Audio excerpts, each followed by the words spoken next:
네, 감사합니다. 귀한 교회 초대해 주셔서 최동호 목사님 그리고 당회원들 모든 분들께 감사를 드립니다. 교회가 성령의 은혜 아래에서 날마다 강건하시기를 주의 이름으로 축원드립니다. 앞서 언급했지만 최동호 목사님과 저는 안산 동산교회에서 입사 동기예요. 입사 동기로 같이 들어왔다가 최 목사님 항상 우직하게 앞을 바라보고 충직하게 사명을 감당하는 그런 분이시고 저는 주로 옆을 이렇게 바라보는 사람이에요. 옆을 바라보고 동산교회 있을 때 제가 그 탕비실에 사역자실 안에 탕비실이 있거든요. 거기 있으면 제가 항상 코피를 내렸어요. 코피를 내리면 뭐 동기, 후배, 가끔 이제 몇 안 되는 선배 목사님들도 계셨는데 그때가 참 그리워요. 코피 내리고 있으면 와가지고 형님 저도 한 잔 주세요. 형님 한 잔 주세요. 최동원 목사님도 이렇게 와서 한 잔씩 얻어먹고 너무 앞을 보고 가고 있으면은 너무 그러지 말고 나랑 좀 놀자. 저는 유혹하는 사람이었죠, 사실은. 최 목사님 카카오톡 프로필을 들어가 보면 본질, 전략, 훈련 딱 이렇게 적혀 있습니다. 딱 최 목사님 목회 스타일. 저는 카카오톡 프로필에 들어가면 흐름이 좋은 인생 이렇게 되어 있어요. 이게 좀 차이가 있죠. 최 목사님은 앞을 보고 달리고 저는 옆을 이렇게 많이 살피면서 달리고 둘 다 필요한 거죠. 그런데 우리가 사역을 하다 보면 꼭 자기 스타일대로 하는데 뭐 이렇게 하든 저렇게 하든 간에 사역을 하다 보면 자기가 마음에 안 들어서 우울할 때가 있습니다.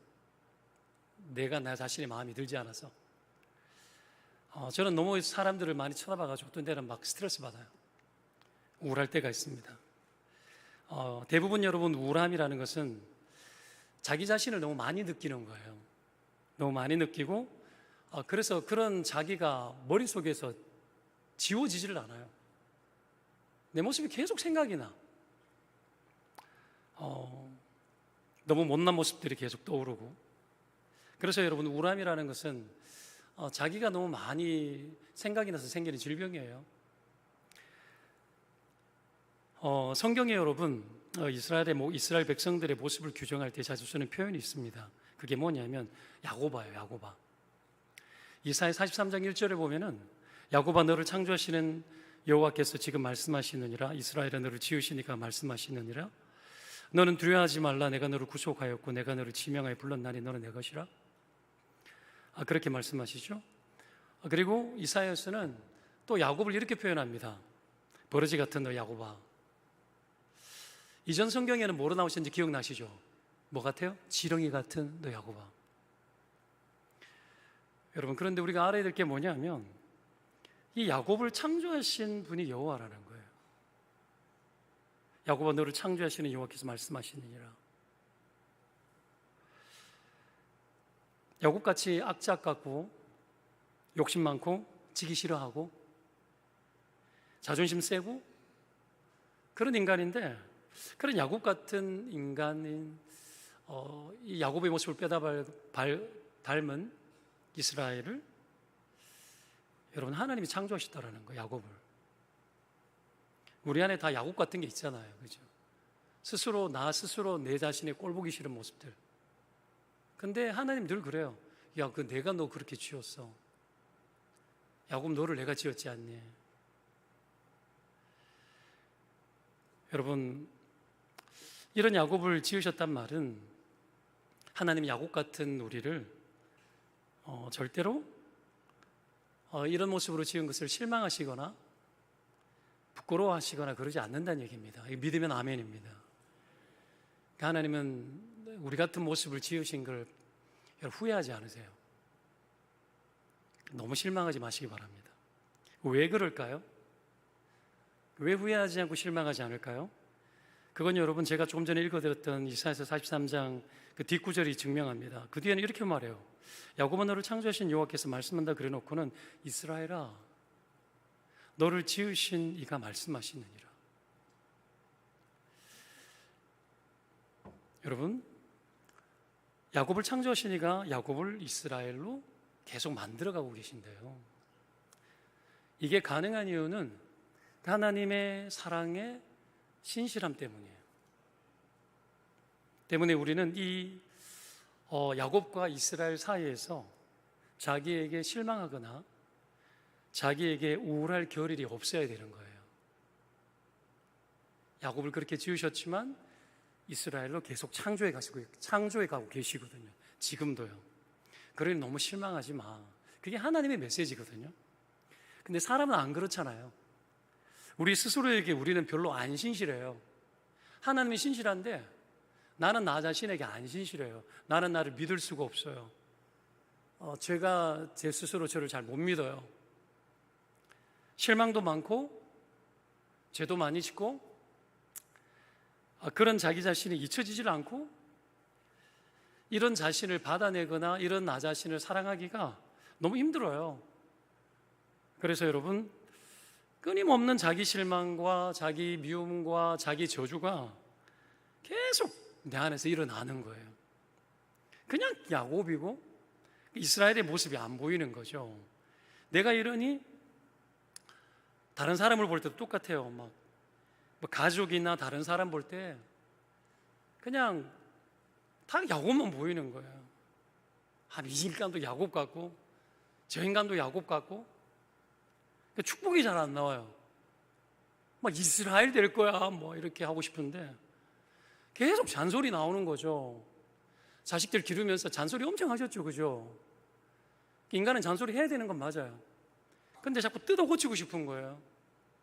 비난하고 싶고 그냥 막 남편 꼴사납고 자식놈들이 너무 막 말도 안 듣고 박권사 이권사 막 싫고 막 다 마음에 안 들어. 서로 그냥 이런 거예요. 다 야곱이니까. 그래서 여러분 계속 야곱처럼 막 살면서 너도 야곱이야, 너 야곱이야, 너 야곱이야 이러니까 우울해지는 거예요. 계속 우울함이 쌓이니까 막 화가 나고 분노가 올라오는 거죠. 가정에서 그러면 여러분 자녀들이 가끔씩 뻗나가잖아요. 이런 게 쌓이다 보면 여러분 주님의 일을 열심히 하다가도 갑자기 화가 막 나. 번아웃이 오고 오늘 엘리야처럼 막 급성 우울증이 온 거예요. 갑자기 들이닥친 거예요. 막 이게 올라 엘리야 증후군. 열심히 막 전쟁에서 이겨놓고는 막 이 지경이 된 거죠. 제가 동탄에서 개척한 지 이제 10년째 되는데 사람들 많이 모인다 그러니까 와, 저 목사님 대단한 모양이다. 제가 한 거 없어요, 그냥. 그러니까 하나님이 하셨죠. 근데 열심히 달리기는 했어요. 성도들도 많고 뭐 예배당도 예쁘게 짓고 분위기도 괜찮아요. 빚이 한 65억쯤 있으니까 별로 안 많아요. 별로 안 많고 그냥 계속 잘 갚아가고 있어요. 상황이 이렇다 보니까 여러분 긴장을 풀 수가 없잖아요. 계속 긴장돼요. 교회를 짓고 막 감격했어요. 성도들이 여러분 미친 듯이 헌금했습니다. 막 그러는 동안 시험도 없었고요. 너무 뜨겁게 교회를 지었어요. 그리고 막 입당 예배하고 막 하고 나니까 막 교회는 더 성장하고 부흥이 되고 좋아요. 근데 반면에 정작 저는 막 빚은 많고 한 달에 5,500만 원씩 갚아 들어간다고 막 죽을 지경이고 통장은 정직하잖아요. 그렇죠? 여러분의 통장 제일 돈이 제일 정직해요. 그죠? 그걸 바라보고 있으면 막 우울해지는 거죠. 성도들이 들어가가지고 새로운 환경에 적응하고 사람들은 막 오지 이러니까 성도들도 막 자기 적응한다고 정신이 없고 그러다 보니까 자꾸 세지네. 막 자기 주장도 막 하고 이전에는 고분고분하다가 막 세지는 거예요. 막 이게 맞지 않냐고 이래야 된다고 막 이러고 퇴근하고 집에 와가지고 여러분 쓰러져가지고 일어나지를 못했어요. 아내하고 둘이 침대에 자빠져 누워가지고 한 2시간 동안 아무 말도 안 해요. 서로 아무 말도 안 하고 자빠져 누워가지고 그냥 숨만 쉬다가 옷도 안 벗고 막 그러니까 막 우울해지고 어느 날 막 공황이 막 오는 거예요. 너무 결과가 좋은데 교회가 막 잘 되는데 행복하지를 않는 거예요. 이게 이해되십니까? 사업이 엄청 잘 되고 돈이 엄청 버는데 안 행복해. 그런 분들 그런 경험들이 있으시죠? 그러니까 막 도망가고 싶고 막 비관적인 생각도 막 한 번씩 들고 교회가 누구 줘버리고 가버려야 되겠다 내가. 그런 생각이 들더라고요. 사역자들한테 내가 없어지면 네가 담임해라. 제가 원래 이런 스타일이 아니거든요. 제 별명이 과도한 자존감이었어요. 자신만만. 그런데 탈탈 털렸어요. 기도를 안 했어요. 아니요, 기도해요. 설교 은혜 많이 받아요. 설교하면 성도들이 하란합니다. 그런데 뒤돌아가가지고 내가 막 죽을 지경인데. 여러분, 기도하고 은혜로운 설교를 해도요, 탈진할 수 있어요. 오늘 여러분, 엘리야가 믿음이 없고 기도가 없어서 이럴까요? 아니라는 거 아시잖아요. 엘리야는 분명히 여전히 능력의 종이었습니다. 그러나 그런 그도 승리 이후에 찾아온 육체적인, 영적인, 정서적인 이 고립감과 우울감과 여러분 이 고통들이 확 덮쳤을 때 현실 도피하고 도망갈 수밖에 없었던 거죠. 그런데 문제는 우리가 이런 탈진 속에서 자기를 위한다고 뭔가를 해요. 막 이런 어려움 속에서 뭔가를 해요. 하는데 한다고 한 것이 절대로 자기를 위해서 하는 것이 못 될 때가 있더라는 거예요. 나를 위한다고 했는 게 도움이 안 돼. 오늘 3절 4절을 보면 엘리야가 자기 형편을 보고 일어나 자기 생명을 위해 도망했다고 그래요. 자기 생명을 위해서 위한 거야. 위했는데 도망을 갔어요. 의욕이 상실이 되고 아무것도 하고 싶지 않았습니다. 낙심이 와서 죽고 싶었어요. 생명 거둬달라고. 나는 내 조상들보다 낫지 못하다고 열등감에 갑자기 빠져가지고 자기를 막 비관합니다. 제가 봤을 때는 최고거든요. 도대체 누구랑 비교하길래 자기 조상보다 못해?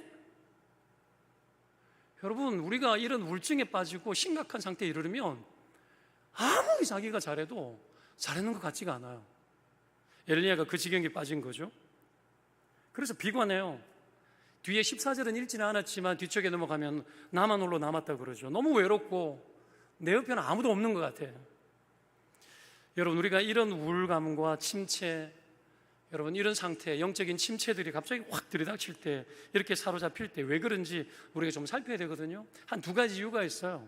첫 번째 이유가 뭐냐면 자기 연민에 빠질 때, 그때 이런 일이 막 들이닥칩니다.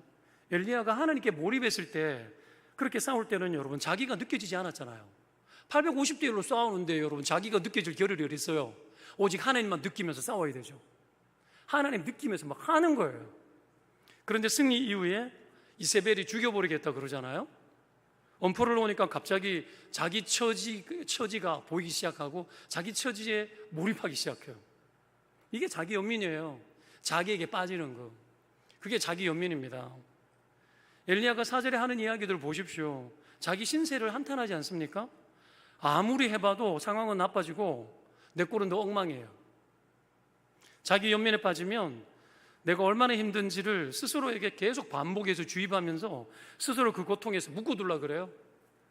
자기 생각하면서 거기에 묶여가지고 안 빠져나오려 그래요. 이런 것들이 약간 도움이 돼요. 약간 서글픈 자기 위로가 약간의 위로가 됩니다. 근데 여러분 결국은 더 이상 실망하기 싫어가지고 뒤돌아 서버려요. 그만 고생하고 싶고 그만 실망하고 싶고 그만 후회하고 싶고 내 자신의 모습을 그만 느끼고 싶은 거예요. 그러니까 뒤돌아서 그냥 도망치고 딴 데 가고 싶은 거죠. 나는 나름 사명 감당하고 주의 일 열심히 하고 사는데 내 인생이 달라지는 게 별로 없어요. 게다가 여러분 막 열심히 일하고 왔는데 집에 들어왔는데 아내는 뭐 수고했다 말도 사라진 지 몇 년 됐고 막 그럴 수 있거든요. 그럼 남자가 우울해지는 거죠. 남자도 우울증 경험해요. 남자도 여러분 갱년기 있어요. 오춘기 타요. 갑자기 여러분 나이 50 넘어가면 은퇴할 때 되고 보면 힘 빠집니다. 이제 돈도 진짜 잘 못 벌 것 같고 막 미안해지고 우울해지고. 근데 아무도 박수 안 쳐줘. 속상하죠. 여자는 박수 칠 거 없어요. 여자는요. 죽을 똥 살 똥 밥에 먹이고 남편 밥에 먹여도 이놈의 팔자는 뜯어 고쳐지지 않는 거예요. 애들은 속 썩이고 꿈꾸고 기도했는데 기도 응답은 안 되고 뭐 대학 떨어지고 취업 떨어지고 결혼 실패하고 막 이런 일들이 계속 막 터지는 거죠. 연쇄 반응으로. 게다가 갱년기 막 덮쳐오죠. 회의가 오고 우울해지고 남편이 보면 꼴도 보기 싫은 거예요. 화가 막 나고. 그럴 수 있습니다. 갱년기와 여러분 교회 건축과 이게 같이 우리 덮쳐져 가지고 우리 아들도 오늘날 내 소리를 지르더라고요. 그 내가 아내가 좀 이상해졌다. 보니까 막 갱년기에 막 덮친 거예요. 그래서 약 먹였어요. 한의원 가서 약 먹이니까 나아지더라고요. 여러분, 막 계속 이런 것들이 오죠. 마귀가 제일 좋아하는 게 뭔 줄 압니까? 너 자신에게 계속 빠져보라는 거예요. 마귀가 예수님 시험할 때 어떻게 시험하죠? 유혹했던 게 뭡니까? 너나 신경 써. 뭐 주의 나라를 위해서 뭘 그래. 돌이 떡대게 해. 골치 아프게 그러 살지 마. 높은 곳에 뛰어내려. 너 자신을 보여줘. 뭐 내게 한 번만 쉽게 가자. 한 번만 저래. 다 줄게. 뭐 골치 아프게 그렇게 살아. 너를 위해 살아. 너를 위해 살라고. 너를 위해서. 뭔 주를 위해서 살아. 뭔 헌신을 해. 그냥 그렇게 살아. 결혼했는데 손해본 것 같고 내 인생 뒤돌아보니까 남은 것 없고 후회되는 것밖에 없는 것 같고 우울하고 자식놈들 결혼해가지고 다 떠나고 떠나는 줄 알고 있었지만 너무 떠나고 그 니나 좀 챙겨. 멋지게 그냥 좀 살아봐. 틀린 말은 아닌데요, 이게 여러분 경계를 오락가락합니다. 그러니 여러분 우리가 자기에게 자꾸 빠지고 싶은 거예요. 그러니까 우울해지고 침체에 빠져요. 또 한 가지 이유가 있습니다. 꿈과 현실의 차이 때문에요. 잠언 14장 12절에 보면 소망이 더디 이루게 되면 그것이 마음을 상하게 한다 그랬습니다. 엘리야가 열심히 살았습니다. 사태가 더 악화됐어요. 여러분, 모세도 바로 만나서 순종하니까 바로가 더 강팍해지지 않습니까? 여러분, 이러면 우울증 와요. 꿈과 현실의 틈이 너무 크다는 것만 확인했죠. 오히려 소망의 나를 낙심하게 만들어요. 소망 가지고 했는데 상태가 더 안 좋아져. 이놈의 소망을 가졌더니 더 힘들어지네. 그래서 소망이 더디 이루어지면 마음이 상한대요. 낙심을 만든다는 얘기죠. 내가 이 정도 했으면 계획이 일어나야 되는데 더 수세에 몰리고 고난만 더 커지는 거죠. 모세가 광야에서 기적을 일으켰습니다. 사람들이 바뀌던가요? 성경에 여러분 엘리야가 기적을 7번 일으켰고요, 엘리사가 후계자 엘리사가 여러분 기적을 14번 일으켰어요. 갑절의 영감을 달라고 그랬잖아요. 장자에게 2몫을 줬죠. 장자의 명분, 당신이 후계자가 되고 싶다는 얘기예요. 근데 기적도 딱 2배를 줬어요. 2배. 하나님 그거 다 이루어 주셨거든요. 사람 바뀌어요. 시대가 바뀌어요. 기적으로 바뀌지 않습니다. 기적은 변화를 가지고 오지 않아요. 때문에 우리가 해야 될 게 뭔지 아십니까? 예수님도 보십시오. 예수님도 안 됐어요. 기적을 베풀었다고 사람들이 뒤집어지던가요? 계속 이적을 보여봐라 그러잖아요. 마지막에는 십자가에 죽이잖아요. 그래서 요나의 표적밖에 보여줄 게 없다 그러죠. 십자가에 죽고 부활하는 것, 그거 외에는 표적이 없고 기적이 없다라는 거야. 그게 최고라는 거예요. 여러분, 우리는 예수 십자가를 믿고 구원을 경험하고 부활을 경험했으니 우리는 최고의 기적을 경험한 줄 믿으면 아멘입니다. 이보다 더 큰 기적이 없어요. 여러분, 그 속에 우리가 살고 있다고요. 그게 기적인데 맨날 뭐 기적 보여주세요, 내가 기적을 행했잖아요, 그럼 바뀌어야 될 거 아니에요? 아니요, 십자가 외에 바꿀 수 있는 게 없습니다. 구원의 능력, 십자가의 능력, 부활의 능력 외에 사람은 바뀌지 않습니다. 여러분, 안 고쳐져요.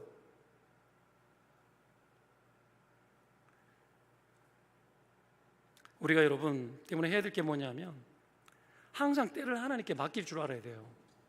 서두르지 말고 소망이 마음을 상하지 않게 해야 돼요. 낙심하지 않게. 갈라디아서 6장 9절에 뭐라 그럽니까? 우리가 선언해가 돼 낙심하지 말지니 포기하지 아니하면 때가 이름에 뭐한다? 거둔다고. 때가 이릅니다. 왜 그럴까? 하나님 일하거든요. 우리가 믿고 하나님의 섭리 속에 뛰어들면 하나님 일하거든요. 시작하신 분께서 반드시 이루거든요. 저와 여러분 인생 가운데 구원을 주신 하나님께서 구원이 이루어지기까지, 마지막 주님 품에 안기기까지 계속 지금도 이루고 계신 줄로 믿으면 아멘입니다. 엘리야 인생도 하나님 뭔가 이루고 있는 거예요. 여러분, 때는 하나님께 속한 거예요. 하나님 당신이 이루어요. 때문에 여러분 하나님께 맡기고 물러서지 않는 거죠. 이 시기 동안에 하나님 계속 이루십니다. 거둘 때가 그러면 반드시 옵니다. 엘리야에게도 그때가 반드시 오거든요. 우리 인생을 보면 여러분, 끝나지 않는 현실이 매일매일 나를 기다리죠. 믿음이 있어도 현실은 늘 힘든 건 사실입니다. 그렇지만 주님은 이루고 계시고요, 주님은 계속해서 뭔가 여러분 역사하고 계십니다. 그렇죠? 원양 3.1교회가 하나님의 일하심 속에 함께 뛰어드는 은혜가 있기를 축원드립니다. 하나님 일하는데 내가 거기 같이 들어가 버리면 그 일이 하나님 일이 되는 거고 열매 맺는 일들이 일어나는 거죠. 근데 소망 너무 크게 갖지 말고 너무 빨리 갖지 말고 때를 기다리면서 하면 되죠. 하나님 그 일을 하시거든요. 성도들이 이 가족들이 예수를 믿지 않는 것도 더디 믿을지라도 실망하지 마세요. 기도의 씨앗을 뿌리고 때가 이르면 거둘 줄로 믿고 사랑하고 섬기고 계속 가는 거죠. 당신의 손 안에 있어요. 하나님 이루시거든요. 저도 교회 짓다가 막 우울감, 공황 막 올라오고 몸 망가지고 제가 20대 때 심장 판막 2개를 수술했거든요. 20살 때 멀쩡해 보여도 여러분 온몸이 질병투성이에요. 종합병원입니다. 교회 짓다가 여러분 인공 판막 한 번에 또 막혔는데 기도했는데 하나님 뚫어주셨어요. 근데 또 막 잠자는데 막 심장이 막 달리기 한 것처럼 심장이 뛰는 거예요. 벌떡벌떡 깨고 뭐 그래요. 뭐 주님도 동행하고 뭐 이런 것도 병도 동행하고 하나님이 동행하면 돼요. 병이 있든 뭐가 있든 문제가 있든 하나님하고 동행하면 돼요. 믿으면 아멘. 그렇게 사는 거죠. 그거 뭐 병 묵상하다가 우울증 빠질 일 뭐 있습니까? 여하튼 하나님이 기적처럼 뚫어주셨는데 뭐 그러다가 보니까 여러분 너무 힘들어서 그런가 또 판막 하나가 멀쩡한 판막 하나가 또 고장이 났어요. 3,000판이라고 피가 거꾸로 헐거워져가 피가 거꾸로 올라오는 거예요. 피가 심장에서 나와서 폐로 가야 되는데 머리 위로 올라오고 간으로 가고 피가 폐로 덜 가니까 숨이 막 차고 걷는데도 숨 차고 막 그러는 거예요. 언제 가슴 열고 또 수술해야 돼요. 심장 드러내가지고. 서글프죠? 도망가고 싶고 위로가 잘 안 돼요. 우리는 늘 이렇게 살아요. 여러분 하늘에 해가 박혀있는 날 동안에 여러분 인생 가운데 조용한 날이 몇 날이나 있었습니까? 몇 날이나 있었습니까? 우리는 이런 시간을 살고 있는 거죠. 그러나 그럼에도 불구하고 하나님은 우리 인생 가운데 일하고 계십니다. 계속 일하고 계십니다. 심장에 뭐 병이 생기고 뭐 어쩌라고. 이것도 하나님이 일하는 환경이 될 줄로 믿습니다. 우리의 여러분 약한 것이 강하게 만드는 하나님의 도구예요. 당신을 증명하기 위해서 하나님 우리 인생 가운데 베풀어 놓은 수많은 도구들이 있어요. 그 도구들 버리지 마십시오. 아깝게 왜 버립니까? 그 안 그래도 고생하는 것도 힘들어 죽겠는데 그 고생을 갖다가 왜 여러분 산티나게 취급합니까? 귀히 여겨야죠. 고생도 그만큼 했는데 보화가 맺혀야지, 열매가 맺어져야지. 그걸 왜 그냥 걸러버려요? 보석처럼 나오게 만들어야죠. 정금처럼 되게 만들어야죠. 여러분 수많은 우울한 일들이 하나님 앞에서 여러분 우리 인생을 쓰기 위한 하나님 환경이 될 줄로 믿습니다. 그렇게 만들어가는 거죠. 오늘 엘리야가 여러분 자기에게 빠져가지고 막 있는 거죠. 우리도 우리에게 빠질 때 있어요. 그런데 너무 걱정하지 마십시오. 엘리야가 이 지경이면 우리 같은 사람이 오죽하겠습니까? 엘리야도 여러분 우리가 같은 성정의 사람이라고 성경은 이야기합니다. 누구나 그럴 수 있어 이 말이에요. 너도 그럴 수 있어.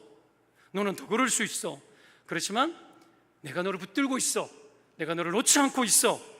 내가 너를 붙잡고 너를 통해서 뭔가 이루고 있어. 하나님께서 그렇게 말씀하시죠. 주님 안 놓습니다. 여러분 엘리야를 통해서 이룰 것이 있기 때문에 주님 물러나지 않아요. 하나님은 여러분 그래서 다시 엘리야가 자기 길을 가도록 나타나죠. 나타나서 회복시켜요. 7절에 보면은 내가 갈 길을 다 가지 못할까 하노라 그렇게 말해요. 그래서 천사가 가져준 음식과 물을 먹고 그 힘을 의지해서 40주 40야를 하나님의 삶 호렙까지 여러분 엘리야가 갔다고 나오죠. 하나님 뭘 잘하는 분이냐 하면 여러분 우리의 우울한 인생을 이렇게 우울한 인생을 사명감 있는 인생으로 우울감이 사명으로 뒤집어지도록 하는 이 일을 하나님 너무 잘하십니다. 너무 잘하십니다. 이게 하나님이 하시는 일이죠. 80세에 불렀던 초라한 모세를 하나님 그를 통해서 구원을 이루시죠. 빈배였던 베드로를 여러분 하나님 인생 가운데 그를 부르셔서 사도로 세우잖아요. 그래서 하나님이 오늘도 우리를 여러분 찾아오시고 엘리야처럼 만나주시고 그것을 통해서 회복시켜서 다시 여러분 사명의 자리로 다시 끌고 갑니다. 끌고 갑니다. 이것이 최고의 복입니다. 진짜 회복은 사명감 회복입니다. 여러분 믿으면 아멘입니다. 진짜 회복은 사명감 회복이죠. 뭐 병이 회복되고 아니요, 저는 병 회복 안 돼도 돼요. 사명감 살고 살면 되지. 죽든지 말든지 간에 주님의 것인데 뭐가 애가 외골복골 그렇게 살아요. 주님께 어차피 붙들려 있는 인생인데 주님 책임지시겠죠. 거기에 집중하고 살아가면 병도 잊어버리고 자기에게 몰입되지 않고 주님께 몰입해서 그냥 사는 거예요. 그러다가 주님 품에 안기면 최고입니다. 최고. 그게 잘 죽는 거예요. 자, 오늘 엘리야를 만나 주신 하나님이 우리에게 어떤 하나님인지를 좀 살폈으면 좋겠습니다. 제가 말이 좀 빠르나요? 죄송합니다. 네, 동탄 사람들은 젊은 사람들이 많아가지고 제가 말을 좀 빨리 하고, 경상도 사람인데다가 제가 또 이렇게 말이 좀 빠릅니다. 죄송하게 생각합니다. 천천히 하면 제 시간에 못 마칠 것 같아서. 네. 자, 어떻게 엘리야를 그러면 하나님이 회복시키기 위해서 어떻게 만나 주셨는가? 어떤 하나님인가?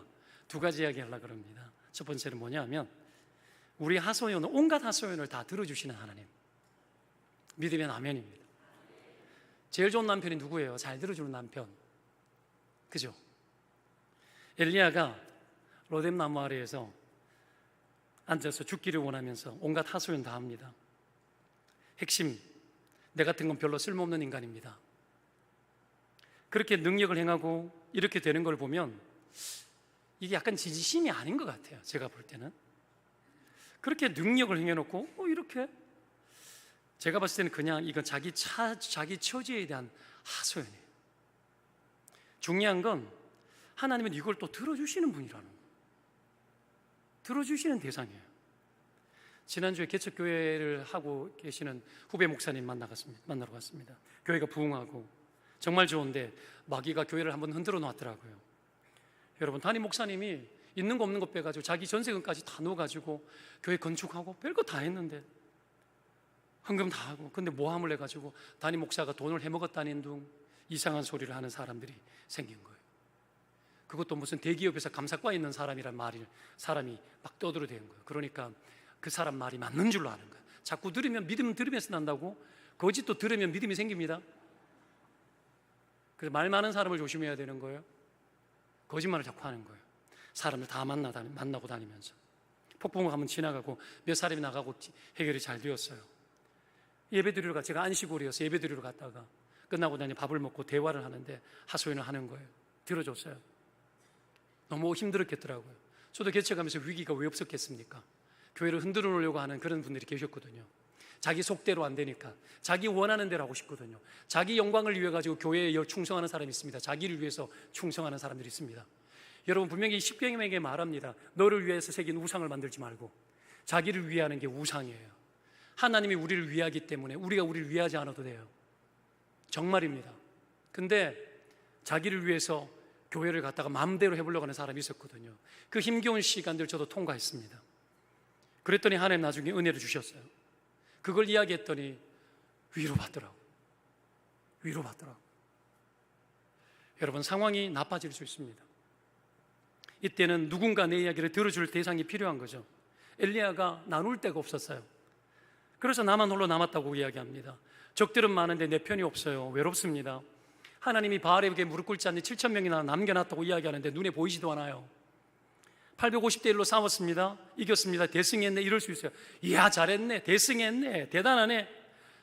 여러분, 내 곁에 아무도 없는데요. 혼자서 싸울 때 다른 놈들은 다 어디 갔어요? 여러분, 칭찬이 여러분 칭찬으로 들리지 않습니다. 여러분, 함께 할 자가 중요하고 대상이 있는 게 중요합니다. 모세를 불렀습니다. 안 갑니다. 못 갑니다. 별소리 다 해서 여러분 지팡이를 일으키고 손에 나병이 품었다가 나았다가 하고 물이 피로 바뀌고 온갖 기적을 다 보여주는데도 못 갑니다. 안 갑니다. 나는 입이 뻣뻣합니다. 그러니 하나님 뭐라 그럽니까? 아론 붙여줄게. 아론 붙여줄게. 사람 붙여준다 그러니까 가요. 모세 말 못해요? 성경에 보면 모세 말 잘해요. 사람 붙여준다 그러니까 가요. 대상이 필요해요. 나눌 대상이 필요하다고. 그런데 지금 당장 내 옆에 아무도 없을 때는 어쩌죠? 엘리야도 혼자 싸우고 혼자만 남았다고 생각하고 도망했잖아요.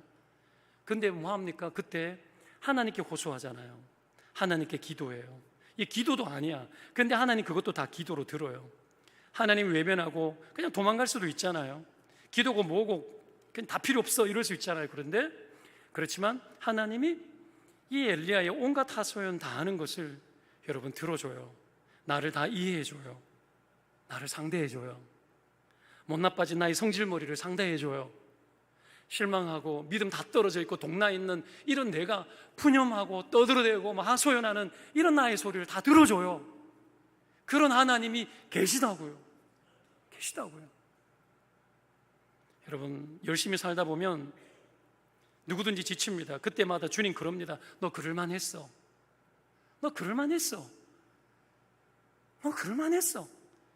초인적인 힘으로 그렇게 싸웠지만 너 이럴만 했어. 맞아. 주님이 여러분 그런 분이세요. 그런 주님 앞에 쏟아놓으시기를 주의 이름으로 축원드립니다. 여러분, 도울림이 없는 사람 인생을 의지하지 말라 그랬잖아요. 대상이 필요하지만 그 대상마저 나의 이야기를 들어주지 못할 때 어떻게 해요? 주님 앞에 가야죠. 내 속 다 풀어놔야죠. 주님이 말합니다. 김권사야, 그럴만 했어. 네가 아들아, 김집사야, 너 그럴만 했어. 박장로, 너 그럴만 했어. 그래. 여러분, 엘리야가 자기 갈 길을 여러분 결국은 가죠. 천사가 7절에 말하잖아요. 네가 갈 길을 다 가지 못할까 하노라 말했다는 말은 엘리야가 자기 가야 할 길을 알았단 말이에요, 몰랐단 말이에요? 알고 있었어요. 여러분, 단지 엘리야는 가야 되는 거 알고 있고 가고 싶은데도 단지 지금 이 상황은 너무 힘든 상황에 내 이야기를 들어줄 대상이 필요하고 쏟아낼 대상이 필요했던 거예요. 그래서 다 쏟아놓고는 엘리야가 아무 소리 안 하고 또 갑니다.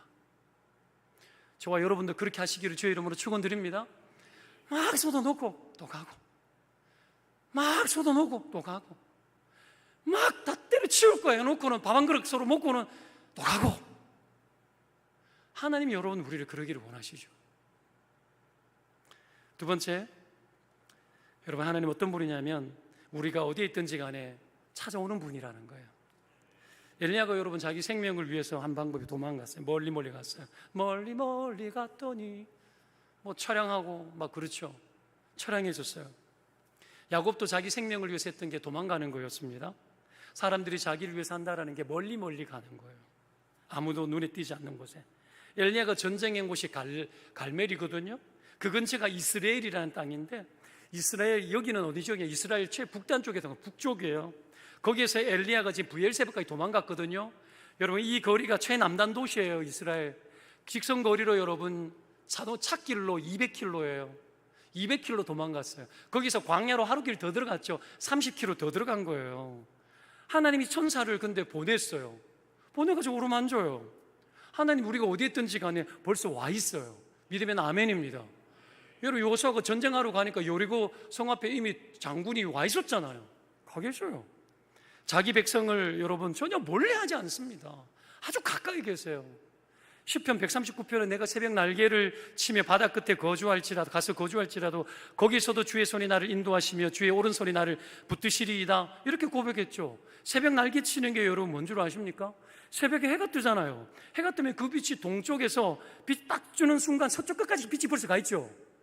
그게 날개치고 빛이 날아간 거예요. 그 표현입니다. 여러분, 이스라엘은 여러분 동쪽이 육지죠. 서쪽이 여러분 바다예요. 우리나라는 동쪽에서 바다에서 해가 뜨죠. 근데 이스라엘은 아니에요. 뜨면 육지야. 육지에서 해가 떴는데, 그래서 바다 끝까지 갔다는 얘기는 서쪽 끝쪽에 있는 바다까지 그냥 빛이 확 가버린 거예요. 하나님의 속도, 빛의 속도보다 더 빠르게. 날갯짓이 얼마나 빠른지, 내가 바다 끝에 가 있는데도 벌써 와 계셔. 피할 수 없고 도망갈 수 없고 그 자리에 함께 계셔요. 오늘 엘리야에게 그러는 속도로 함께 하셨어요. 여러분, 굴 속에 들어가 있고 도망가고 싶고 확 숨어서 버리고 싶은 그런 생각들이 있는데 거기 벌써 와 계세요. 여러분, 그냥 와 계시기만 합니까? 여러분, 야곱도 그러잖아요. 도망 중에 베델에서 꿈을 꾸는데 과연 하나님이 여기 계신 줄 내가 몰랐다고. 하나님 거기 이미 계셨잖아요. 우리가 걸음 인도하는 곳마다 계시잖아요. 그래서 하나님의 이름이 어떻게 보면 임마누엘입니다. 여호와 이레십니다. 과거에는 에베네셀이셨습니다. 미래의 여호와 이레 하나님이 동행하십니다. 지금 현재 나와 함께 하시는 여러분, 임마누엘 하나님이 예수님의 이름 아닙니까? 예수님의 이름이 임마누엘입니다. 안 떠납니다. 계속 함께 합니다. 24시간 여러분, 우리가 자는 동안에도 주무시지도 졸지도 않으시고 우리의 머리털을 세신 받으시고 우리가 침을 삼키는 순간에도 하나님께서 보고 계십니다. 절대로 놓치지 않습니다. 왜요? 이룰 것이 있기 때문에요. 너는 내 백성이기 때문에 내가 너와 함께하고 너를 떠나지 아니하고 모든 일을 다 이루기까지 내가 너와 함께할 거야. 저는 이런 하나님이 너무 좋습니다. 여러분, 하나님이 그렇게 찾아오시죠. 그리고 찾아오시고 그냥 옆에 와가지고 계시기만 한 것이 아니라 충분히 공급하시죠. 위로해 주시지 않습니까? 엘리야의 탈진한 육신을 위해서 구운 떡과 여러분 물을 가지고 먹이십니다. 제자들이 실망하고 예수님 부활 이후에도 바닷가에 과거로 돌아가잖아요. 사람이 안 되면 과거로 가고 싶어요. 과거로 갔잖아요. 그런데 어떻게 합니까? 예수님 해변가에서 물고기 구워놓고 또 구워놓고 먹이잖아요. 아무 소리 안 해요. 아무 소리 안 합니다. 그런 분이에요. 여러분, 내가 실수하고 죄 짓는데도 하나님 뭐라 그러던가요? 책망할 때도 있으시지만 아무 소리 안 하잖아요. 내 주변에 여러분 아무 소리 안 하고 밥 사주는 사람들 있죠. 하나님이 보낸 천사예요. 믿으면 아멘. 밥 많이 사주시는 천사들 시기를 축원드립니다. 그런 교회가 분위기 좋은 교회입니다. 아까 전에 여러분 밑에 목양실에 있는데 우리 권사님들하고 집사님 몇 분이 대거 들어 허다한 무리들이 들어와가지고 간식을 손에 들고 와가지고 보니까 뭐 이렇게 되게 뭐 많은 건 아닌데 예쁘게 해가지고 탁 들어와가지고 하시더라고요.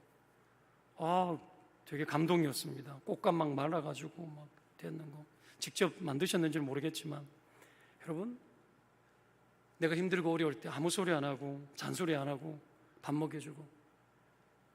여러분, 엄마들이 옛날에 그랬잖아요. 지쳤으면 와가지고 먹을 거 주잖아요. 우리 엄마 돌아가셨지만 시골에 한 번씩 가면은 어머니가 항상 고등어 구워주셨어요. 아들 생선 좋아한다고. 된장도 여러분 딱 끓이는 방법이 있어요. 생된장 풀어가지고 딴 거 넣으면 안 돼. 거기다가 청양고추만 쫑쫑쫑 썰어가지고 넣어가지고 빡딱빡딱 끓여가지고 그걸 주셔야 돼. 우리 엄마가 해주는 거. 그거 먹으면 위로가 돼요. 아무 소리 안 하고 애썼제 그거면 됐죠. 하나님이 똑같아요. 아무 소리 안 해요. 여러분, 힘들고 어려울 때 여러분 잘만 먹여도 80%는 회복돼요. 꼭 욥의 친구들처럼 되는 사람들 있죠. 그죠? 다 주고 가는데 여러분 변론하고 뭐 네가 뜯고 저 뜯고 이런 거 하지 마요. 여러분, 누가 힘들면 딴소리 하지 말고 그냥 카드 주고 돈 주면 돼. 밥 사주고. 이게 훨씬 위로가 돼요. 엘리야 보십시오. 먹고 자고를 반복하죠. 하나님 충분히 먹이십니다. 충분히 공급하십니다. 충분히 함께 하십니다. 여름 시절 바쁜 것들 끝내놓고 좀 휴가하고, 요즘은 동탄에 뭐 여기는 어떤지 모르겠는데 젊은 분들은 이렇게 주일날 교사여도 뭐 빠지고 휴가 가고 막 그래요. 어떡해요? 지들도 살아야지. 그래, 잘 다녀와. 죄 짓지 말고. 그러고 말아요. 그리고 기도해주고. 여러분, 사명감이 없어서 우리가 도망가는 거 아니에요. 말씀 정리하면서 우리는 사명감이 있습니다. 주님 위해서 정말 잘 살고 싶어요. 정말 열심히 했었고요. 앞으로도 그렇게 할 거예요. 믿음이 없어서 지치는 거 아니에요. 기도하지 않아서 지치는 게 아니에요. 물론 그럴 때도 있죠. 근데 기도하고 예배드리고 사명을 다 하는데도 여러분 지칠 때가 있습니다. 그때 하나님 아무 소리 안 하고 우리 인생 가운데 찾아오십니다. 위로해 주십니다. 함께 해 주십니다. 그 하나님 경험해야 됩니다. 그리고 우리가 누군가의 천사가 되어줘야 됩니다. 힘든 사람 보이면 낯빛만 맡겨도 가서 무슨 일 있어? 내가 커피 한 잔 살게. 그 하나님 손길 아닐까요? 예수님 스타일 아닐까요? 사랑하는 여러분, 이 온양 3.1교회가 이런 예수님의 스타일, 천사 스타일, 하나님 스타일을 배우셔서 여러분 지치고 힘든 자를 위로하고 이곳에 들어오는 자들마다 여러분 회복되어지고 지역에 죽어가는 영혼들이 살아나는 귀한 여러분 하나님의 축복의 통로가 되는 그런 아름다운 교회 되시기를 주의 이름으로 축원드립니다. 여러분의 가정도 그런 가정이 되시기를 주의 이름으로 축원드립니다. 기도하겠습니다. 주님 감사합니다. 우리는 약하고 부족하지만 그러나 하나님 우리와 함께 하시기에 모든 순간 감사합니다. 한순간도 나를 떠나지 아니하는 주님 감사합니다.